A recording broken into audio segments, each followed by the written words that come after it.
Sebuah pesawat tergelincir keluar area lintasan Bandara Wedabai, Halmahera Tengah, Maluku Utara.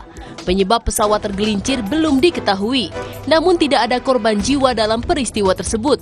Sampai Sabtu sore, pesawat masih berada di luar lintasan Bandara Wedabai. 2 orang meninggal dunia dalam kecelakaan beruntun antara 2 truk dan sebuah mobil sedan di Jalan Raya Brawijaya, Jember, Jawa Timur. Kerasnya benturan membuat 3 kendaraan rusak berat dan melintang di tengah jalan. 2 orang penumpang mobil sedan meninggal di lokasi kejadian, sementara pengemudi sedan dalam kondisi kritis dirawat di RSUD Jember. Badan truk belum bisa dievakuasi karena menunggu mobil derek. Bus pariwisata yang membawa rombongan siswa SDN 1 Harisan Jaya terbalik di Jalan Lintas Timur, Desa Bulu Cawang, Kabupaten Ogan Komering Ilir, Sumatera Selatan. Bus terbalik usai menabrak sebuah truk yang sedang berhenti. 2 orang meninggal dan 2 lainnya mengalami luka serius akibat insiden ini.